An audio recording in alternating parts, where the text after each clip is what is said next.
Hello everyone, welcome to Dream Maths classes. आज के इस वीडियो में हम लोग डिस्कस करेंगे question number 28 from exercise 3 which is linear equation in two variable. So let's start. So इस पर्टिकुलर क्वेश्चन में सिंपल इंटरेस्ट का यूज किया गया है। See basically linear equation in two variable में हमें करना वही चीज़ है, बट हर क्वेश्चन कुछ नया लेकर के आता है अपने साथ। सो इस क्वेश्चन में जो ये लेकर के आया है, this is simple interest. So let me explain you first simple interest. वैसे ये पहले के क्लासेस में पढ़ाया जा चुका है, बट आई होप हम सब कुछ ना कुछ भूलते हैं, तो कुछ बच्चे भूल जाते हैं। तो let me make you understand in a simplest way. So simple interest होता क्या है? तो सिंपल इंटरेस्ट का जो फॉर्मूला हम लोगों ने पहले पढ़ रखा है, which is P into R into T divided by 100।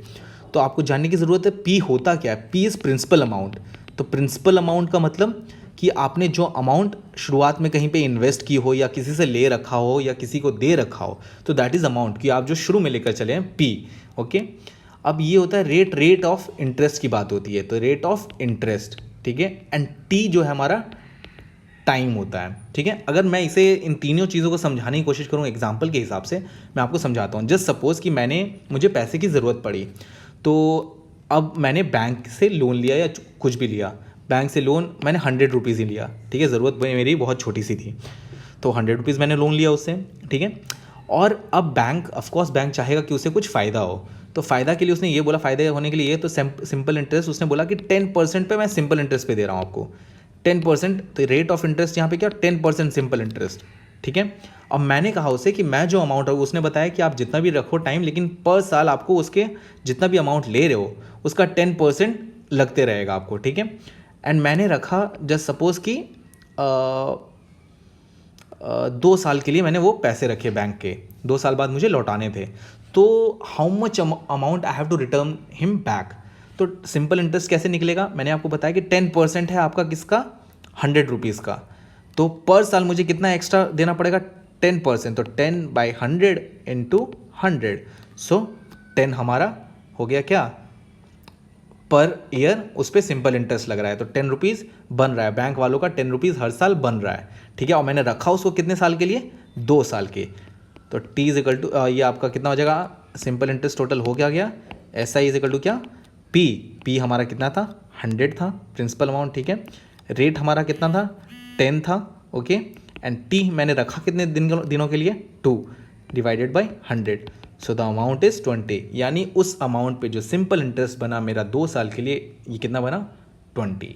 और हर साल मुझे 10% देना था, तो 10/100 इज इक्वल टू ₹10। 2 साल के लिए रखा, इट इज़ 20। सो ये आपका सिंपल इंटरेस्ट का सिंपल सा कॉन्सेप्ट है, okay. So let's move on to the question. आपको समझ में आ गया कि SI होता क्या है। P is the principal amount जो मैंने बैंक से लिया है लोन पे, ठीक है। आप ये किसी तरह का भी अमाउंट हो सकता है, आप किसी को दे भी सकते हैं किसी रेट ऑफ इंटरेस्ट से, फ्री में तो कुछ हो नहीं रहा है यहाँ पे, ओके। सो तो R से क्या हो गया, रेट ऑफ इंटरेस्ट हो गया। And T is the time, ठीक है। तो टाइम जितना भी आपने किसी को दे रखा हो, या आपने लोन पे ले लिया हो जितने टाइम के लिए भी, तो वो अपने हिसाब से इंटरेस्ट लगा सकते हैं। तो rate of interest per annum लग रहा है यहाँ पे, यानी हर साल में उसका 10% बन जाएगा। तो 10% 100 का कितना होता है, 10 rupees, okay. So I hope so आपको ये समझ में आ गया होगा। So let's move on to the question now. So यहाँ पे 2 तरह के अमाउंट हमारे, अगर हम क्वेश्चन पढ़ते हैं तो question says a man invested an amount at 10% per annum and another amount at 8% per annum simple interest. आप लास्ट में देख सकते हैं what amounts did he invest at different rates, ठीक है। क्योंकि 2 अमाउंट थे, दोनों अमाउंट को इसने डिफरेंट रेट ऑफ इंटरेस्ट पे किसी को इन्वेस्ट किया है, किसी कहीं पे इन्वेस्ट किया है। तो 2 तरह के अमाउंट है। अमाउंट कितने तरह के हो गए, 2 तरह के। तो हम लोग मान लें कि let one amount which he invest at 10% be कितना, x, ठीक है। Let one amount which he invest at 10%, वो कितना हो गया, ₹x उसने इन्वेस्ट किया हो 10% पर एनम के हिसाब से। एंड सेकेंड आपको y अमाउंट इन्वेस्ट किया हो 8% की, ये अमाउंट है जो कि 10% पर है, एंड ये अमाउंट उसने इन्वेस्ट किया है 8% पर है, क्योंकि दोनों डिफरेंट अमाउंट्स थे। तो ये x हो गया एक, और एक y हो गया, दोनों डिफरेंट सिंपल इंटरेस्ट पे इन्वेस्ट किया है, ठीक है। अब बोलता है वो रिसीव करता है कितना, 1350 एज एनुअल इंटरेस्ट। यानी एक ही साल के लिए जो इंटरेस्ट टोटल बना है उसका, वो कितना बना है आपका, 1350 बना है। ठीक है। तो सिंपल इंटरेस्ट जो बना है 1350। तो दो तरह के सिंपल इंटरेस्ट यहाँ इन्वॉल्व हैं। एक तो अमाउंट एक्स पे लग रखा है, तो आप क्या करोगे, ये अमाउंट मैंने सिंपल इंटरेस्ट बोला था कि एस आई क्या होता है, पी क्या है हमारा, एक्स इंटू आर, ये क्या है एनुअल इंटरेस्ट यानी एक साल के लिए है, और रेट हमारा कितना है P into R which is 10% and T हमारा कितना है एक साल के लिए, P into R into T divided by 100, ठीक है। प्लस ये आपका इस अमाउंट वाला सिंपल इंटरेस्ट हो गया कि इस अमाउंट पे कितना सिंपल इंटरेस्ट बना होगा, ठीक है, जहाँ पे इन्वेस्ट किया होगा। अब यहाँ वाला सिंपल इंटरेस्ट क्या हो जाएगा, अमाउंट कितना है यहाँ पे पी, आप याद रखें formula P into R into T upon 100। तो पी हमारा प्रिंसिपल अमाउंट कितना हो गया वाई, रेट ऑफ इंटरेस्ट यहाँ पे कितना है 8, ठीक है, इनटू टाइम कितने साल कितने बार के लिए है हमारा, एक ही साल के लिए, तो यहाँ पे 1 P into R into T divided by 100, ये होता है सिंपल इंटरेस्ट का फॉर्मूला। तो ये हमारा सिंपल इंटरेस्ट, ओके, आपका ये बन गया पहला इक्वेशन, आपके पास सीधा बन चुका है। Okay, now the fight is for the second equation. अब बोलता है had he interchange the amounts, had he interchange the amounts invested, अगर वो मतलब जो पहले बोल रहा है कि इंटरचेंज कर दिया हो, यानी इसका मतलब ये कि इंटरचेंज का मतलब क्या होता है कि जो उसने एक्स अमाउंट 10% पे दिया था, अब वो उसे दे रहा है आपका 8% पे, यानी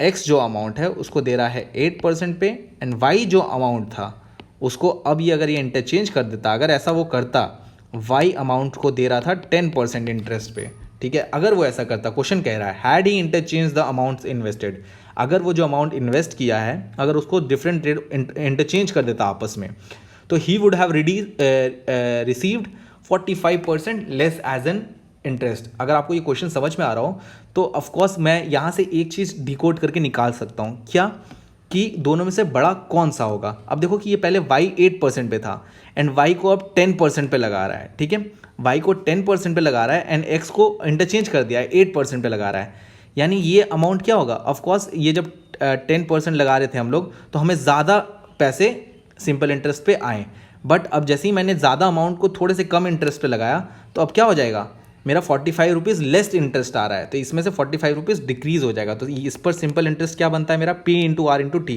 यानी Y इंटू 10 इंटू एक साल के लिए था, ठीक है, अपॉन 100, ये आपका सिंपल इंटरेस्ट बना Y वाले पे। प्लस अब इस पर हमारा सिंपल इंटरेस्ट कितना बनेगा, x P into R is 8% and T is for 1 year, क्योंकि यहाँ पे एनुअल इंटरेस्ट की बात हो रही है, डिवाइडेड बाई 100। सिंपल इंटरेस्ट का formula P into R into T upon 100।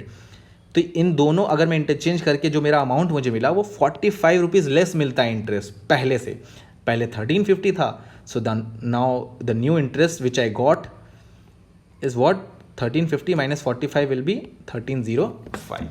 So you have two equation in front of you, ठीक है, ये आपका हो जाएगा x इंटू 10 अपॉन 100, तो आपका ये इक्वेशन आप इसको बना लें, फिर ये फर्स्ट इक्वेशन हो जाएगा and this one is second equation, then you will able to solve these two equations।